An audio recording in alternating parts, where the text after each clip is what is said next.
आज श्रावण शुक्ल द्वितीया शके 1935 सादर करत आहोत ठाणे वार्ता। ठळक घडामोडी। ठाण्यामध्ये अखिल भारतीय मराठी नाट्य संमेलन आयोजित करण्याची नाट्य परिषदेच्या ठाणे शाखेची मागणी, अमेरिकेतील सानिका कुलकर्णीची कुपोषणग्रस्त बालकांसाठी मदत आणि शिळपाटा दुर्घटना प्रकरणात आरोपींच्या वकिलांकडून उपस्थित करण्यात आलेल्या प्रश्नामुळे या प्रकरणाला वेगळं वळण लागण्याची शक्यता। या आणि इतर घडामोडी विस्तृतपणे पण काही क्षणातच। ठाण्यामध्ये अखिल भारतीय मराठी नाट्य संमेलनाचं आयोजन करावं अशी मागणी अखिल भारतीय मराठी नाट्य परिषदेच्या ठाणे शाखेने केली आहे। दरवर्षी डिसेंबर महिन्यात नाट्य संमेलनाचं आयोजन केलं जातं। गेल्या वर्षी हे नाट्य संमेलन बारामतीमध्ये आयोजित करण्यात आलं होतं। आतापर्यंत ठाण्यामध्ये एकदाही नाट्य संमेलन आयोजित करण्यात आलेलं नाही। त्यामुळे यंदा हे संमेलन ठाण्यात आयोजित केलं जावं अशी लेखी मागणी नाट्य परिषदेकडे करण्यात आली आहे। ठाण्यामध्ये अखिल भारतीय मराठी साहित्य संमेलनाचं आयोजन करण्यात आलं आहे, पण अद्याप तरी मराठी नाट्य संमेलन मात्र झालेलं नाही। अखिल भारतीय मराठी नाट्य परिषदेकडे रोहा तसंच नागपूर अशा काही ठिकाणी नाट्य संमेलनाचं आयोजन करण्याच्या मागण्या झाल्या आहेत। रोह्यामध्ये यापूर्वीही नाट्य संमेलन झालं आहे, पण मंत्री सुनील तटकरे पुन्हा नाट्य संमेलन आयोजित करण्यासाठी आग्रही असल्याचं सांगितलं जातं। आदिवासी भागात आई मुलांना सकस आहार देण्याबरोबरच सर्वांनी निरपेक्ष समाजसेवेच्या बीजभावनेनं काम केलं तर वर्षानुवर्ष सुरू असणारी कोवळी पानगळ थांबू शकेल असा आशावाद अमेरिकेतील सानिका कुलकर्णी हिनं व्यक्त केला। विक्रमगड तालुक्यातील कावळे गावच्या आदिवासी पाड्यात नवसृष्टी संस्थेतर्फे सुरू झालेल्या कुपोषण निर्मूलन प्रकल्पाला सानिका कुलकर्णी हिनं आपल्या कुटुंबासह भेट देऊन 5 दिवस काम करण्याचा उत्कट अनुभव घेतल्यानंतर हा आशावाद व्यक्त केला। मूळची डोंबिवलीची असलेली सानिका कुलकर्णी सध्या अमेरिकेत 10वीत शिकत असून कुपोषण निर्मूलनाच्या कम्युनिटी प्रोजेक्टमध्ये तिनं सुवर्ण पदक पटकावलं आहे। आपला वाढदिवस साजरा न करता घेऊन 3 वर्षात $850 म्हणजे 48,000 रुपये जमवले आणि या प्रकल्पासाठी दिले। इतकेच नाही तर अलीकडेच ती आपल्या कुटुंबासह या प्रकल्पात सहभागी झाली होती। नवसृष्टी संस्थेचे अध्यक्ष डॉक्टर नागेश टेकाळे यांच्या कुपोषण निर्मूलन, महिला सक्षमीकरण आणि अंधत्व निवारण कार्याबाबत कुलकर्णी कुटुंबियांना माहिती होती। आदिवासी मुलांसमवेत प्रत्यक्ष काम करतानाच्या अनुभवात आपल्याला खूप शिकायला मिळालं असं सानिका कुलकर्णीनं सांगितलं। कावळे गावच्या आदिवासी पाड्यावर अत्यंत गरीब आणि कुपोषित अशा 24 मुलांसाठी नवसृष्टी संस्थेतर्फे कुपोषण प्रकल्प राबवला जात आहे। यामध्ये पौष्टिक आहार आणि बुद्ध्यांक वाढीसाठी मुलांना खेळणी उपलब्ध करून देण्यात आली आहेत। गरोदर माता तपासणी शिबिरासाठी तज्ञ डॉक्टरांचं मार्गदर्शन घ्यावं अशा तज्ञ डॉक्टरांना बोलावण्यासाठी लागणारे अधिकचे 1,500 रुपये आदिवासी विभागातर्फे दिले जातील असं आदिवासी विकास मंत्री मधुकर पिचड यांनी शहापूर इथे बोलताना सांगितलं। कुपोषित बालकांना योग्य औषधोपचार आणि आवश्यक त्या सुविधा मिळतात का याची पाहणी करण्यासाठी पिचड शहापूर इथे आले होते। त्यावेळी एका बैठकीत त्यांनी हे आदेश दिले। गरोदर माता आणि मुलांना अंगणवाडीच्या माध्यमातून पुरवल्या जात असलेल्या पौष्टिक आहाराचा लाभ सर्वांनी घ्यावा। सतत पडणाऱ्या पावसामुळे पसरणारी रोगराई, कमी वयात लग्न, जास्तीची मुलं ही कुपोषणाची कारणं असल्याचंही पिचड यांनी सांगितलं। जिल्ह्यामध्ये 993 बालकं कुपोषित असून त्यातील 129 तीव्र श्रेणीत तर उर्वरित 864 मध्यम श्रेणीत असल्याचीही माहिती पिचड यांनी यावेळी दिली। विरोधी पक्षांनी महापौरांचा वाढदिवस साजरा करण्यावरून निर्माण झालेल्या वादाचे तरंग अद्यापही निर्माण होत असून वाढदिवसाच्या निमित्तानं आयोजित केलेल्या कार्यक्रमाला राजकीय रूप न देण्याचं आवाहन एकीकडे महापौरांनी केलं असून दुसरीकडे पुन्हा विरोधी पक्षातील नेते मंडळी महापौरांच्या बचावासाठी पुढे सरसावली आहेत। महापौर हरिश्चंद्र पाटील यांचा वाढदिवस गेल्या रविवारी विरोधी पक्षातर्फे साजरा करण्यात आला। महापालिकेत झालेल्या या सोहळ्यास शिवसेनेचा कुणीही नगरसेवक हजर नव्हता। या सोहळ्यावरून निर्माण झालेल्या वादाचे तरंग दूर करण्यासाठीही शिवसेनेच्या कुणीही पुढाकार घेतला नाही, तर विरोधी पक्षांनी पत्रकार परिषद घेत महापौरांचा बचाव करण्याचा प्रयत्न केला। आम्ही एक नवी प्रथा सुरू करत आहोत असं विरोधी पक्षाचं म्हणणं होतं। मग आता यापुढे सर्व महापौरांचे वाढदिवस साजरे करणार का यावर मात्र ही नेते मंडळी निरुत्तर झाली। राजकीय वाद वैयक्तिक जीवनात आणणं अयोग्य असून महापौर सभागृहात काँग्रेस राष्ट्रवादीच्या विरोधातच भूमिका घेत असल्याचा दावा यावेळी करण्यात आला। वाढदिवसाच्या कार्यक्रमाला राजकीय रंग देणं हे योग्य नाही हे सांगण्याचा काँग्रेस राष्ट्रवादी आघाडीचा प्रयत्न होता। आघाडीचा महापौरांसाठी पुढे येऊन बचाव करण्याचा प्रयत्नही असाच राजकीय चर्चेला खतपाणी घालणारा ठरला आहे।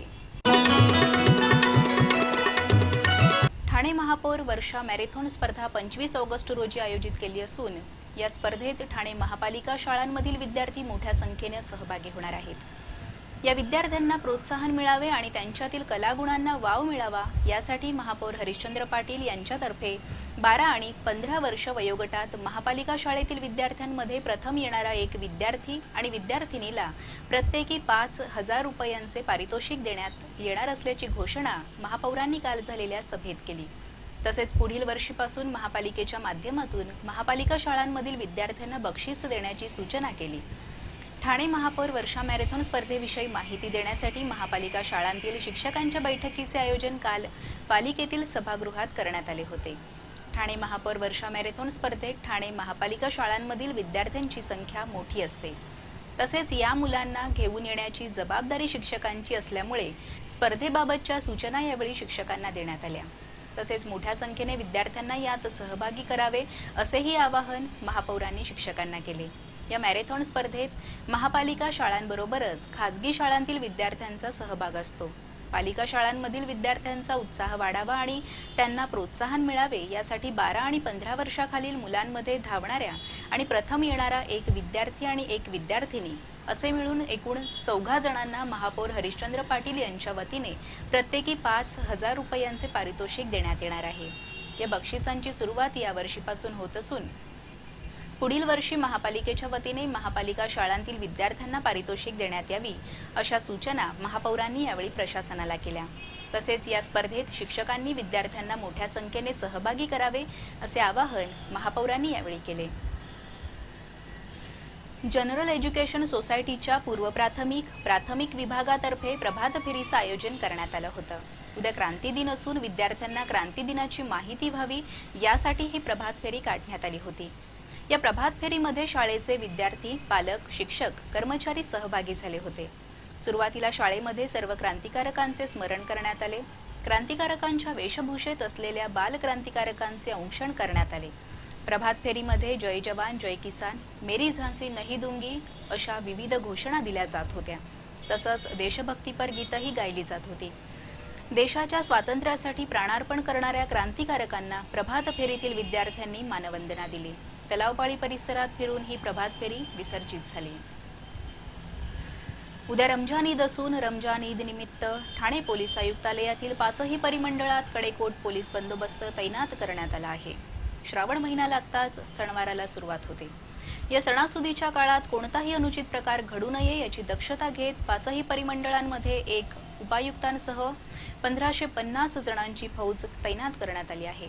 ठाणे पोलीस आयुक्तालयातील राबोडी, महागिरी, कोळीवाडा, भिवंडी, कल्याण, उल्हासनगर अशा विविध ठिकाणी पोलिसांनी कडक बंदोबस्त ठेवला आहे। सणासुदीच्या काळात कोणताही अनुचित प्रकार घडू नये म्हणून ठाणे, भिवंडी, कल्याण, उल्हासनगर आणि वागळे इस्टेट या 5ही परिमंडळात एक पोलीस उपायुक्त, 3 सहाय्यक आयुक्त, 12 पोलीस निरीक्षक, 29 सहाय्यक पोलीस निरीक्षक आणि पोलीस उपनिरीक्षक, 570 पोलीस पुरुष कर्मचारी, 137 महिला पोलीस कर्मचारी, गृहरक्षक दलाचे 400 जवान असा फौजफाटा तैनात करण्यात आला असून राज्य राखीव पोलीस दलाच्या 5 तुकड्या मागवण्यात आल्या आहेत। या एका तुकडीत 80 जवान असून हे जवान या सुरक्षेसाठी तैनात करण्यात आले आहेत। शिळफाटा दुर्घटना प्रकरणात जामिनासाठी सुरू असलेल्या सुनावणी दरम्यान आरोपींच्या वकिलांनी उपस्थित केलेल्या काही प्रश्नांमुळे या प्रकरणाला आता वेगळं वळण मिळण्याची शक्यता आहे। नजरुल चौधरी आणि अब्दुल चौधरी यांची बाजू मांडताना वकील राजय गायकवाड यांनी पोलिसांनी न्यायालयासमोर एकच बाजू आणली आहे, त्यामुळे पोलिसांची बाजू ही लंगडी असल्याचा आरोप केला। आपल्या दोन्ही अशिलांना बांधकाम व्यावसायिक म्हणून दाखवण्यात आलं असलं तरी प्रत्यक्षात तशी परिस्थिती नसल्याचं त्यांनी न्यायालयाच्या निदर्शनास आणलं।